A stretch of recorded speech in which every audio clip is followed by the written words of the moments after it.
All right, let's just dive right into this explainer and break down what has to be one of the most miraculous second-half comebacks in World Cup history.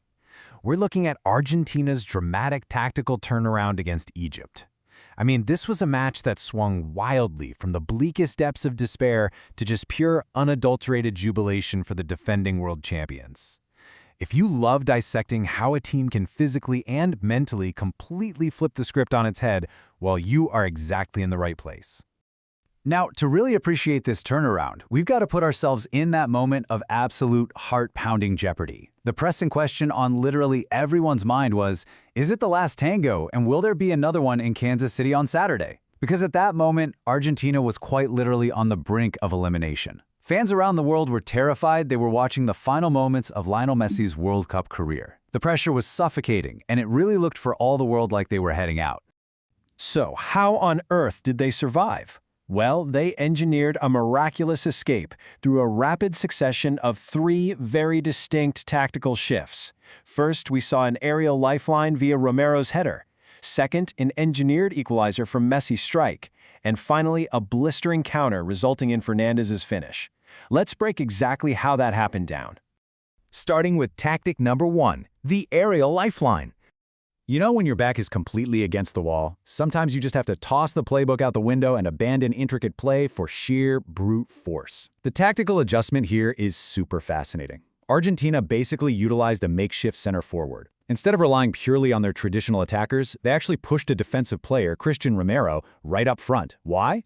To serve as a direct, physical aerial threat. Egypt's goalkeeper Shabir was honestly having the game of his life. He was stopping everything in his path. Argentina knew they needed to fundamentally change the physical dynamics of the game to beat him. The mentality in that exact moment was incredibly simple. Just throw it in there. Nothing clever about it. It wasn't about beautiful, interlocking passing sequences anymore. It was pure survival mode. And this unrefined but brutally effective strategy allowed Romero to steal a really crucial yard off the Egyptian defender, Rabia. He connects with a powerful free header, and Shabir, despite his heroic performance all game, just couldn't get enough of a hand on it to keep it out. Boom. Just like that, Romero drags them back into it and gives Argentina a vital lifeline.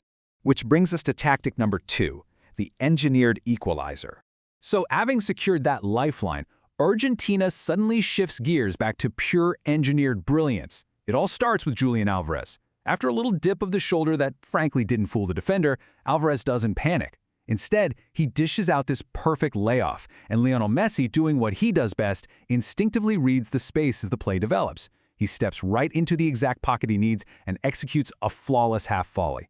Honestly, Alvarez's crucial hold-up play was the foundation here. It created the exact space Messi needed to operate and link the play together. The technical perfection of the finish is just undeniable, as the quote perfectly captures. The technique is perfect on the half volley, laces through the ball. What a picture. What a moment of a player who just keeps writing his own script. Now, Shabir actually got a hand to it again, but the shot was hit as sweetly as you can possibly imagine. Messi's incredible strike made it 2-2. It was a vital comeback engineered by the man widely regarded as the greatest of them all, proving, once again, you simply cannot write him out of the story. All right, moving to tactic 3, the counterpunch. The game is tied, but the defending world champions are looking for the knockout blow. These final, frantic moments were an absolute masterclass in contrasting chaos. Think about it. On one end, from Egypt's perspective, they're desperately pleading for a penalty after Mo Salah is tackled and slips in the box. But while Egypt is pausing to ask questions of the referee, Argentina wastes literally zero time. They play on instantly, ruthlessly transitioning the ball down the field and launching a blistering counterattack while their opponents are totally distracted. And it all came down to Enzo Fernandez's execution. He takes a moment of potential disaster at one end and turns it into the ultimate game-winning strike at the other. He capitalizes perfectly on Martinez sending the ball over, displaying immense quality on the run. And just when you think the angle might be gone, he shows total poise to meet the ball, perfectly guiding it back across the goal. Just a complete masterclass in composure when the stakes were at their absolute highest, scoring the goal that kept the defending world champions alive. Finally, let's talk about the aftermath, a thriller in the extreme. Because the final whistle didn't even stop the drama. The post-match chaos was incredibly intense.